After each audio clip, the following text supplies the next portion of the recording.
In module 1, we introduced a brief history of microwave, and then we discussed different microwave frequency bands and also introduced the concept of microwave transmission lines.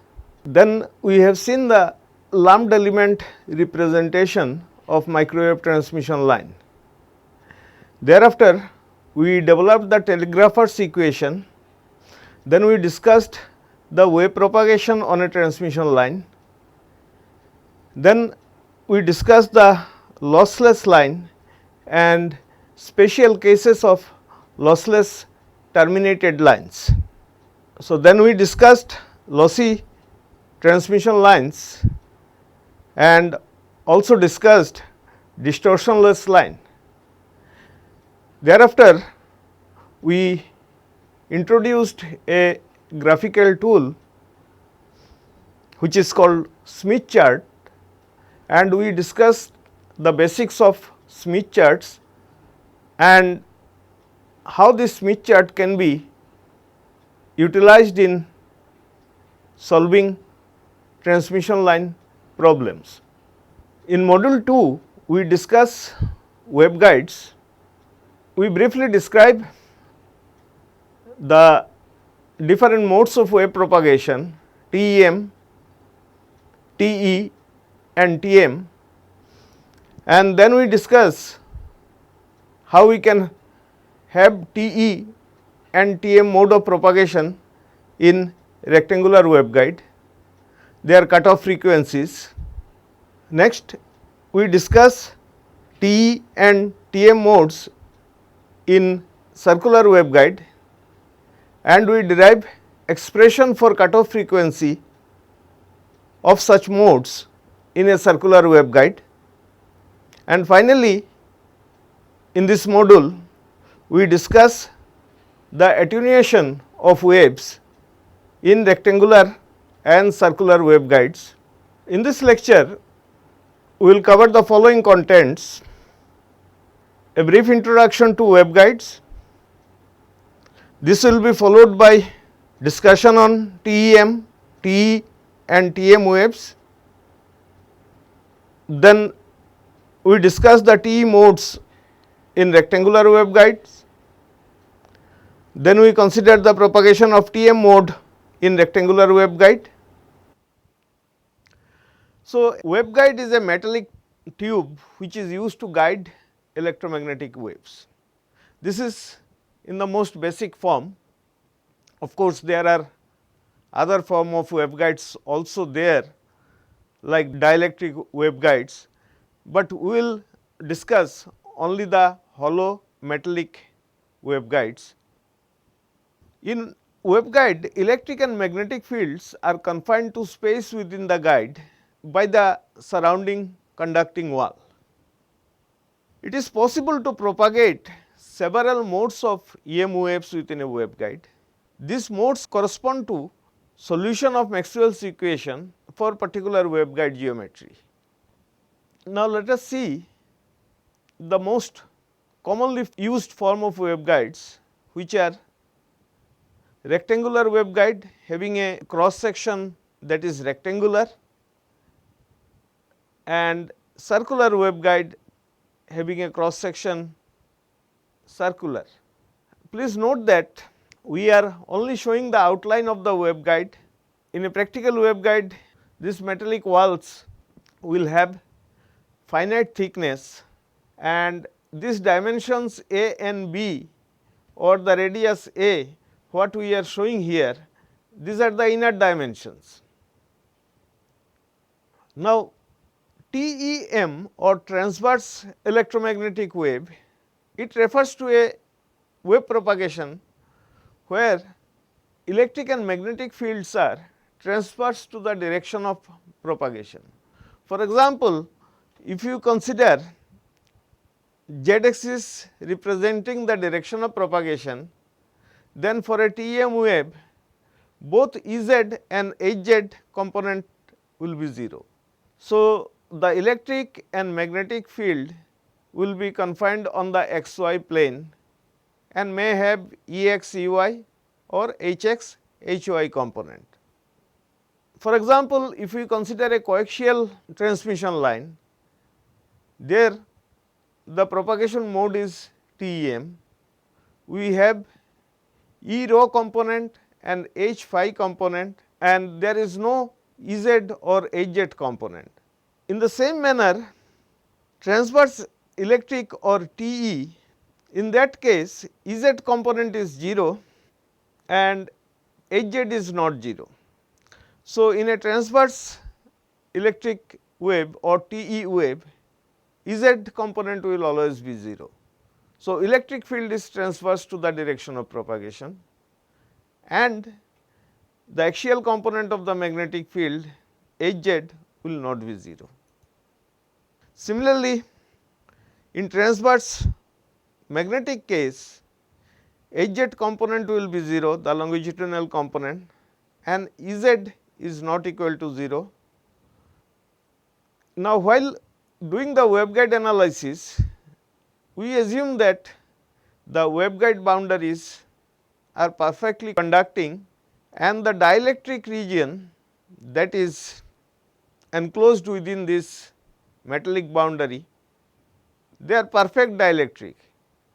That means, we are not considering initially any power loss that take place either at the walls of the waveguide or within the dielectric.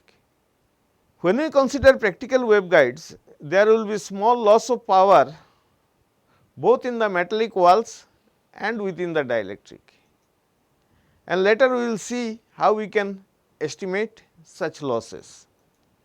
It should be emphasized here that in a hollow waveguide, it is a single conductor geometry, it cannot support a TEM wave.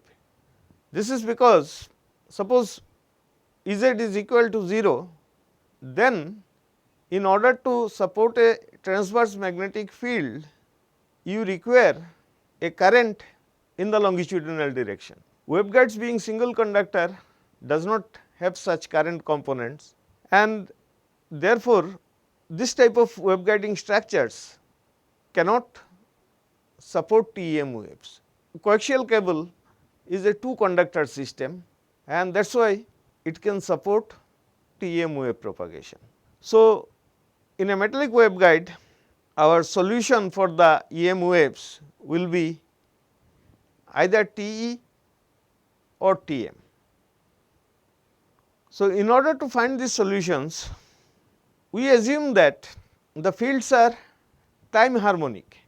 That means, time dependence is given of the form e to the power j omega t. And if we consider the source free region within the waveguide, we can write the following Maxwell's equations, curled equations. We further assume that for a wave propagating in the z direction, the z dependence can be written of the form e to the power minus j beta z. So, we have seen when we have this type of z dependence, it gives rise to a wave travelling in the plus z direction. And for such dependence, this derivative del del z essentially results into multiplication by a factor of minus j beta. So, keeping in mind this, if we expand the Maxwell's equations, then we get, considering only the x component from both sides, we have del Ez del y minus del Uy del z is equal to minus j omega mu h x, and this del del z can now be replaced by minus j beta as we have discussed, and therefore, when the z dependence is of the form e to the power minus j beta z, we can rewrite this equation of this form del Z del y j beta u y minus j omega mu h x. If you take the other two components h y and h z and their corresponding equations,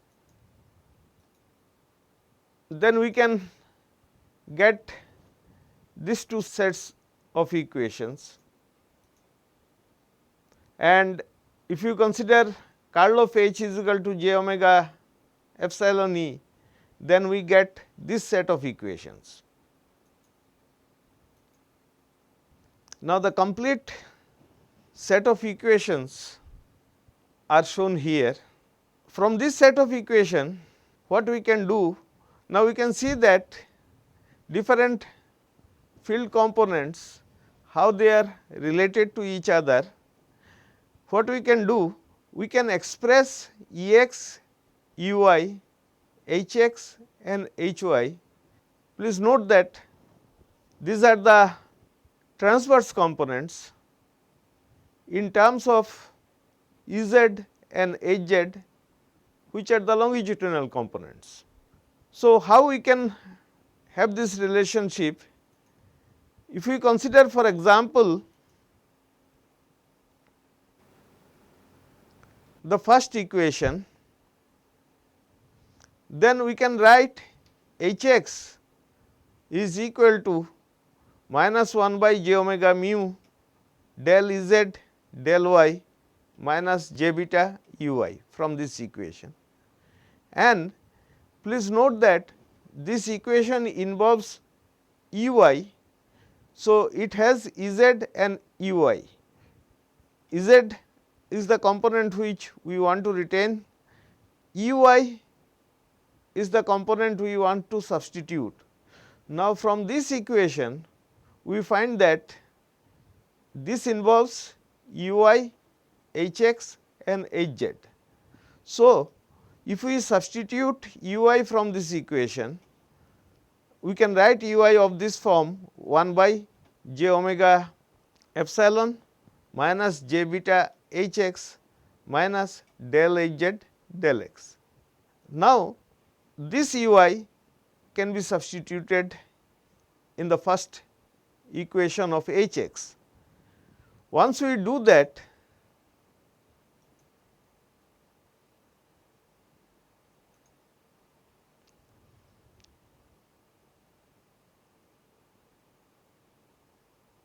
Hx can be written in the form shown, and once we rearrange the terms, once we expand and rearrange the terms, we can express Hx in terms of Ez and Hz. So, we introduce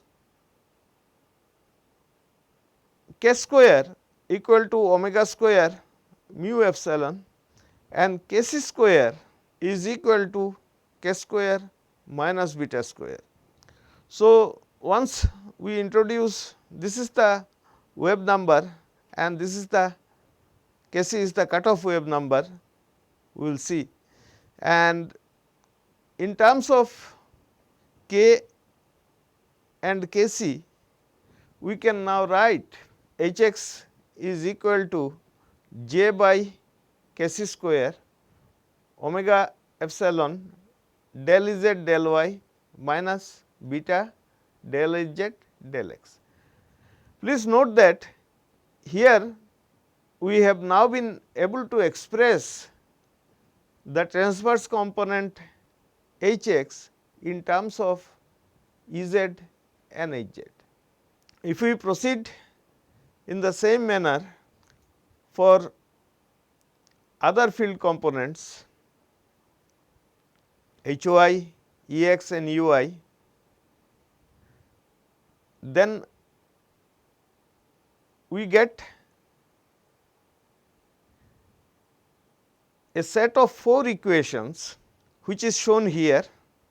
Here we find that Hx, Hy, Ex, Ey all are related to Ez and Hz, and therefore, once we know Ez and Hz, we can always find out the transverse field component Hx H y E x E y. So, solving the field equation within the waveguide region essentially now becomes finding out the solution for E z and H z, and depending upon whether E z is 0 or H z is 0, we will get the solutions which will be, when E z is 0 we will get T E solution, when H z is 0 we will get T M solution. So, one of this component E z or H z has to be there to support the transverse field components. Now, suppose we want to write the field variation H z component, which is a function of x, y and z in this form. So, we can write H z in terms of small h z x y, a function of transverse coordinate, and multiplied by e to the power minus j beta z.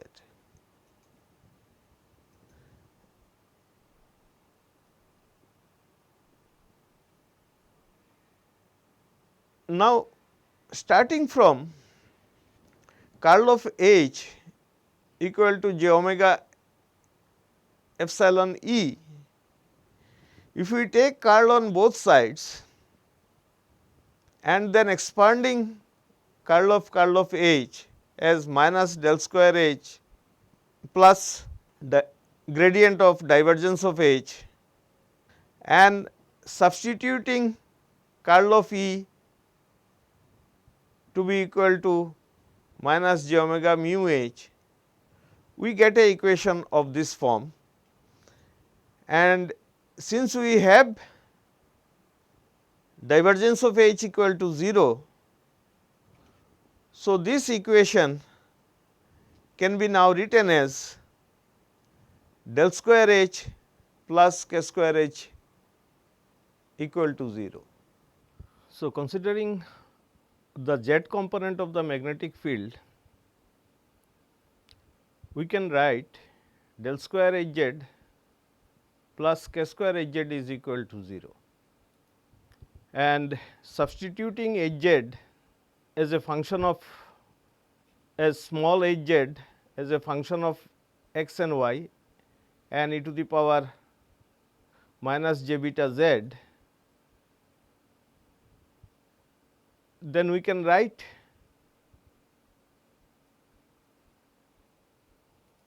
this form of the equation, and writing k square minus beta square equal to k c square, we can write del square del x square plus del square del y square plus k c square is equal to h z x y equal to 0. Now, here k c, which is equal to root k square minus beta square, is called the cutoff wave number.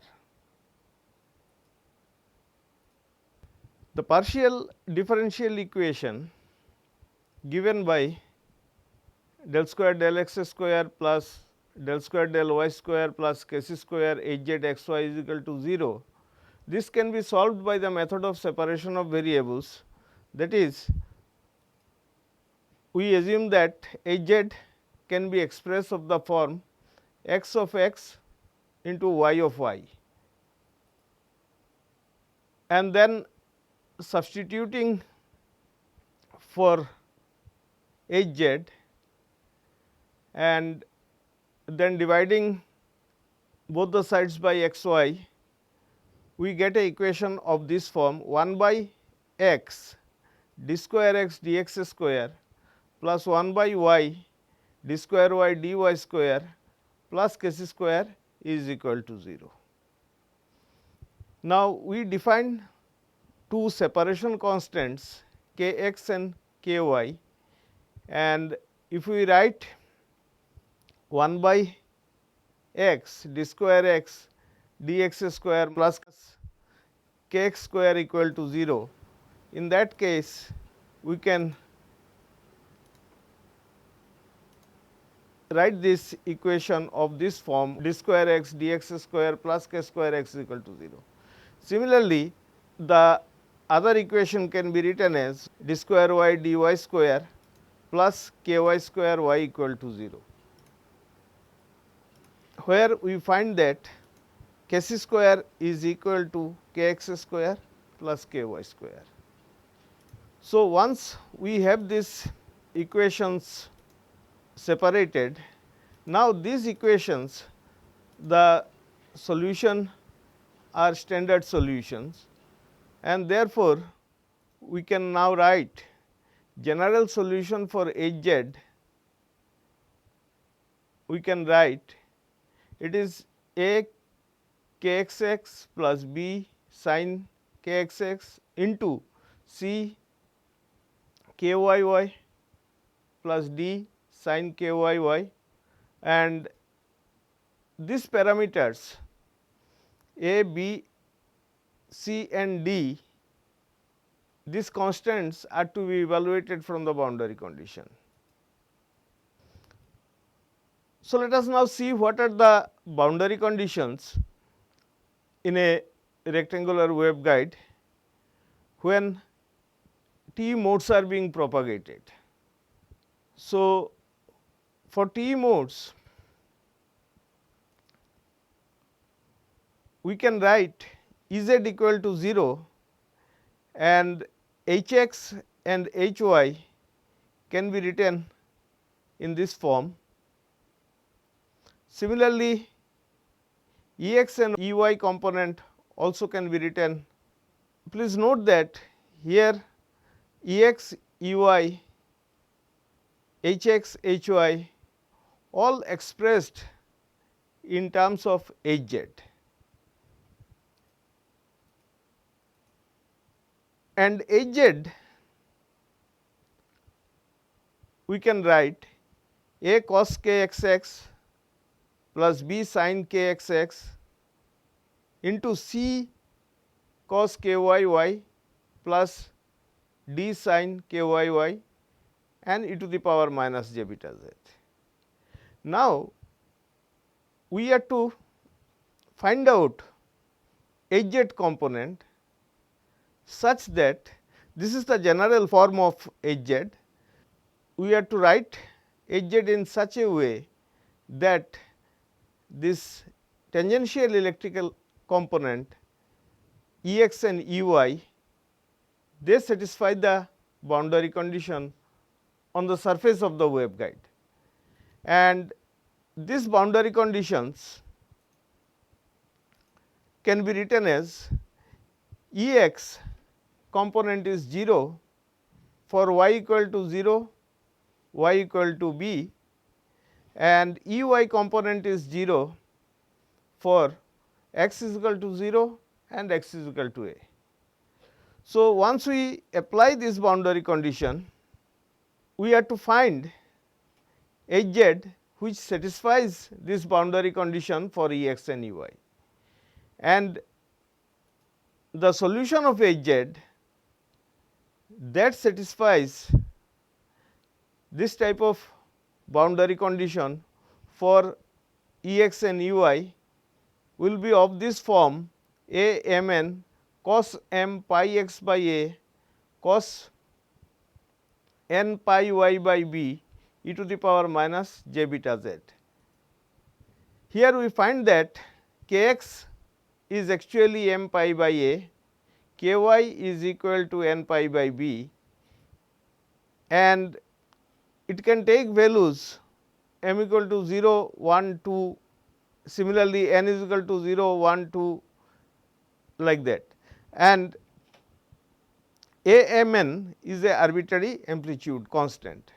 Note that this sign terms in this general equation of Hz, they are dropped so that we can satisfy the boundary condition for Ex and Ey.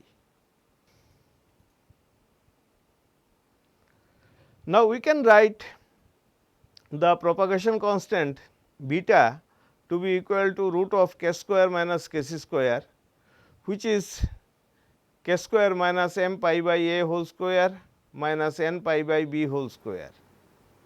And this beta becomes a real quantity when k is greater than k c, and when k is greater than k c, we get a propagating wave. Each combination of m and n will give a mode, and each mode has a cutoff frequency.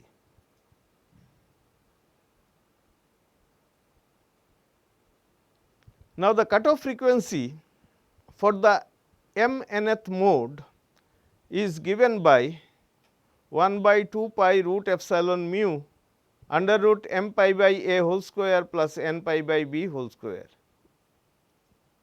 above which the propagation constant k greater than k c is satisfied.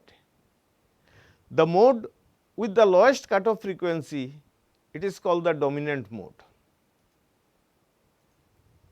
Now, if we have a rectangular waveguide for which a is greater than b, then we see that the cutoff frequency, least cutoff frequency will be when m equal to 1, n equal to 0. Similarly, if b is greater than a, in that case the lowest cutoff frequency will be for m is equal to 0, n equal to 1. So, this particular mode TE10, it is having the lowest cutoff frequency, and we will see that it is the dominant mode for a rectangular waveguide. Now, once we substitute m is equal to 1, n is equal to 0 here, we get FC10 to be equal to 1 by 2a root mu epsilon. So, this is the cutoff frequency for the dominant TE10 mode in a rectangular waveguide. Please note that depending upon the dimension a and the values of mu and epsilon for the dielectric media inside the waveguide. For example, if it is air filled waveguide, this will be epsilon naught mu naught. We will get a value of the cutoff frequency FC10, and wave propagation inside such waveguide will only be possible above this cutoff frequency. Also note that m is equal to 0, n is equal to 0 makes all the transverse field components Ex, Ey, Hx and Hy to be 0. So, for the TE10 mode, we can write the field components using the previous equations. Hz to be A10 cos pi x by a e to the power minus j beta z, and Ey minus j omega mu a by pi A10 sin pi x by a e to the power minus j beta z. Please note that we have only Ui component, and it will have a sinusoidal distribution over the guide cross section, and it is a function of x. So, we will have the maximum value of Ui x is equal to a by 2, and we see that for x is equal to 0 and x is equal to a, Ui becomes 0.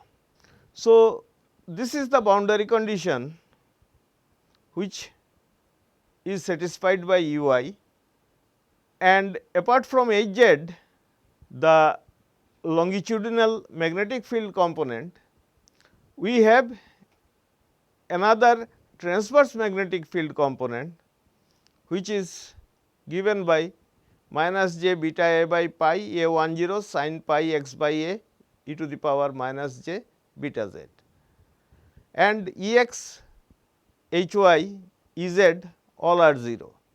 So, here we have only three field components, one electric field component and two magnetic field component. So, we can find out the cutoff wave number. So, Kc becomes pi by a and beta becomes k square minus pi by a whole square. So, at a given operating frequency f, only those modes which are having f greater than f c propagates in a waveguide, and modes, if the operating frequency f is less than f c, these modes they attenuate, because beta becomes imaginary and they attenuate exponentially, and such modes are called evanescent modes. So, even if these modes are excited, they will not propagate, they will eventually die out. And when we have more than one modes propagating in a waveguide, we say that the waveguide is overmoded.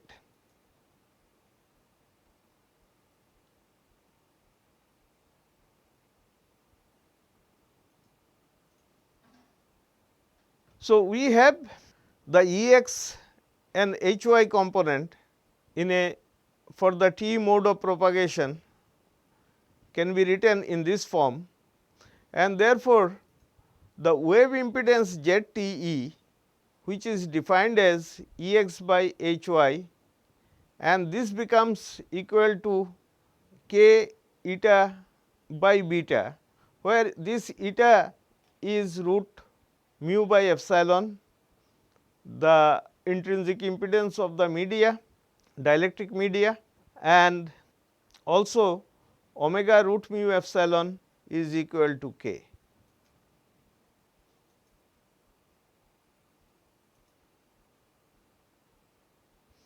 Now, we also find Z t can be defined as ratio of minus E y by H x, which is equal to k eta by beta. Please note that E x and H y component, when we consider, it gives the wave which is travelling in the z direction, and Z t is the wave impedance as seen by this wave. Now, we have k is equal to omega root mu epsilon, and which can be written as 2 pi by lambda, and also the cutoff wavelength k c can be written as 2 pi by lambda c. Now, the wavelength inside the waveguide will be different than the wavelength in the dielectric media at the same operating frequency.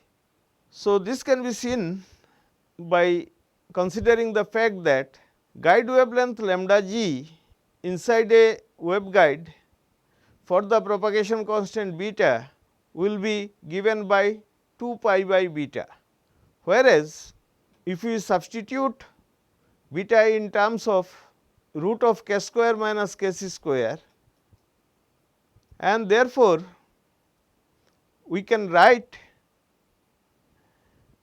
lambda g to be equal to 2 pi by under root 2 pi by lambda whole square minus 2 pi by lambda c whole square, and rearranging these terms we can write lambda by 1 minus lambda by lambda c whole square, and in terms of frequency it can be written as lambda divided by root of 1 minus f c by f whole square, where f c is the cutoff frequency.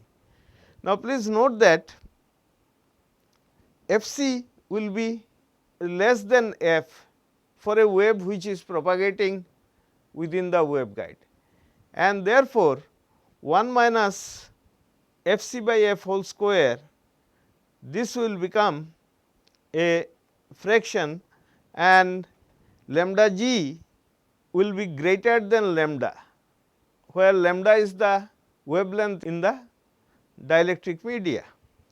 Further, Vp, the phase velocity, is given by omega by beta, and this is greater than omega by k.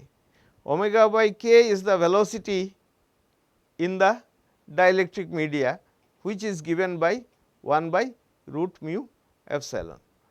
It may be noted that although the phase velocity within a waveguide becomes greater than the velocity of the wave propagation in the dielectric media, and if it is free space, then greater than 1 by root mu epsilon naught, 1 by root mu naught epsilon naught, which is equal to c. So, when we consider actual propagation of energy within the waveguide, it remains less than equal to c. Now, let us come to the TM modes in a rectangular waveguide.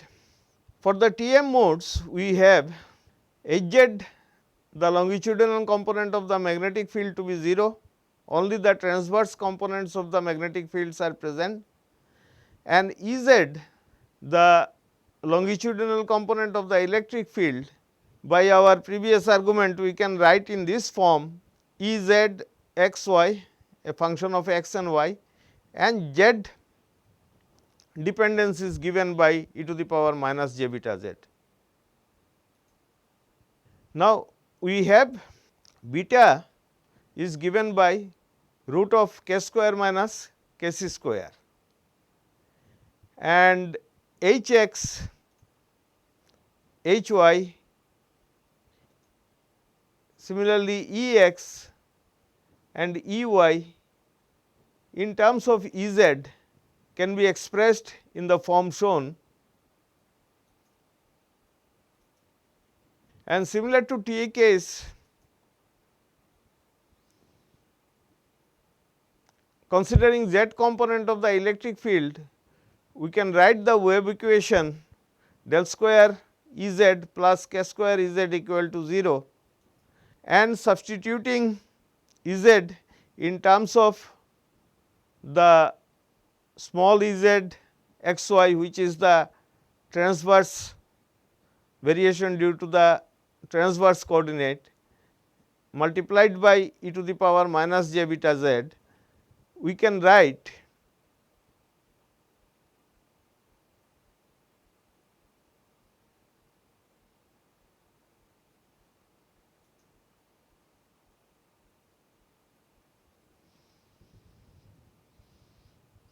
del square del x square plus del square del y square plus k c square E z x y equal to 0,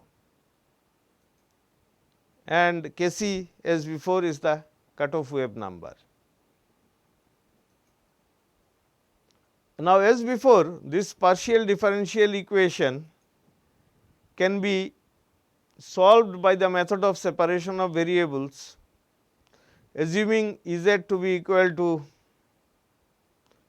capital X y product of two functions, where this capital X is a function of x and capital Y is a function of y coordinate only, and then substituting E z is equal to x y here and dividing throughout by x y, we get a equation of this form.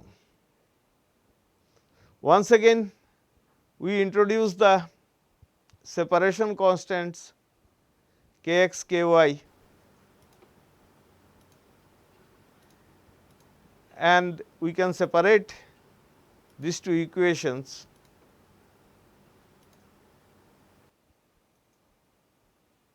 So, from these two equations, we can write the z component of electric field as a function of x and y in this form: a cos k x x plus b sin k x x into c cos k y y plus d sin k y y.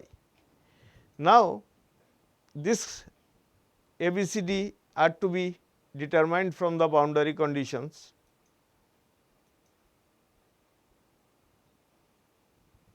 and this shows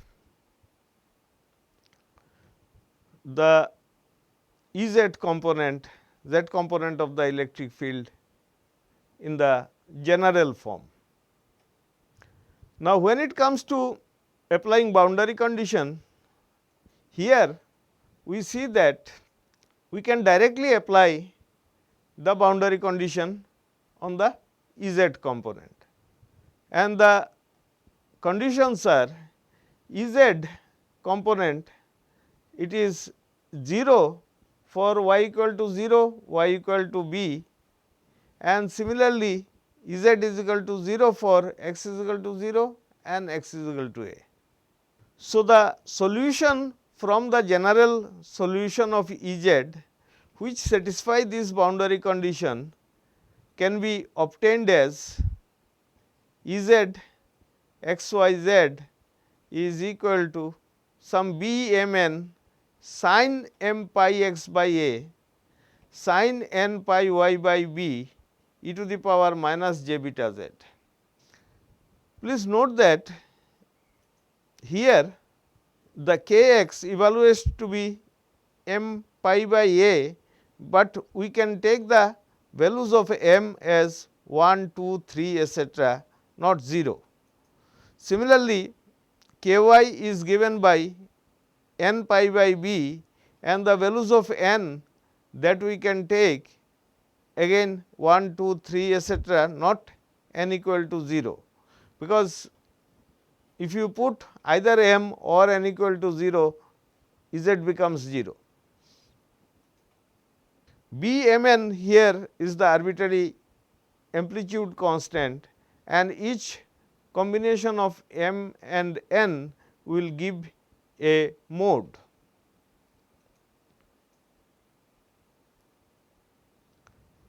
As in the TE case, we have f c m n, the cutoff frequency is given by 1 by 2 pi root mu epsilon m pi by a whole square plus n pi by b whole square whole under root, and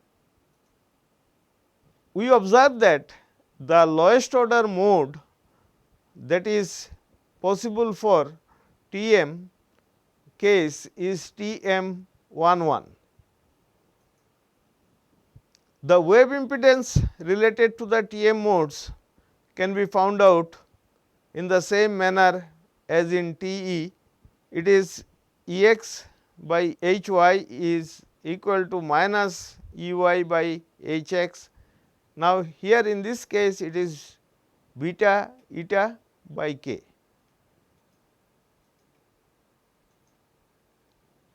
Now, to illustrate a particular case of rectangular waveguide, let us consider the example of a very popular rectangular waveguide which is known as WR90.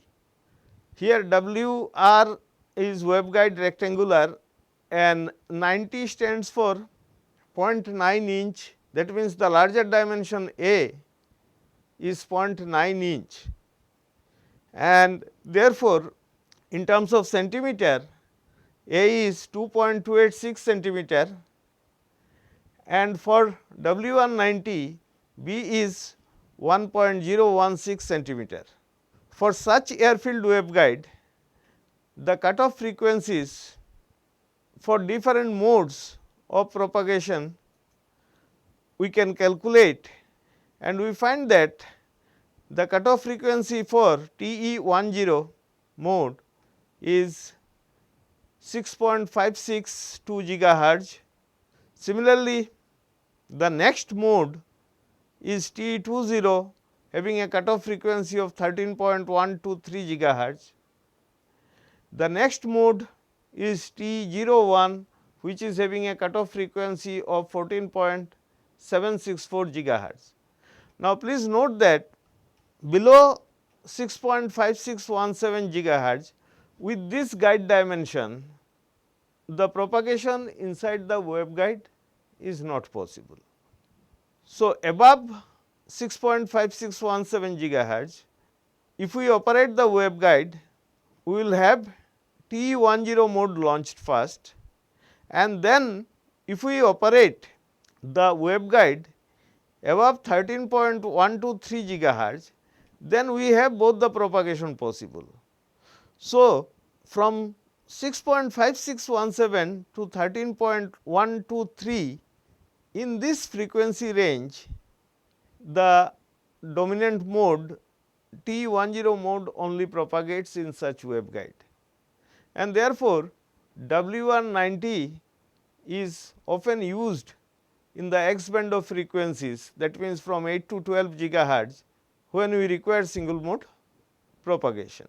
We find that if we compute the cutoff frequencies for TE11 and TM11 for this waveguide, it comes out to be 16.156, and both TE11 and TM11, they have the same cutoff frequency.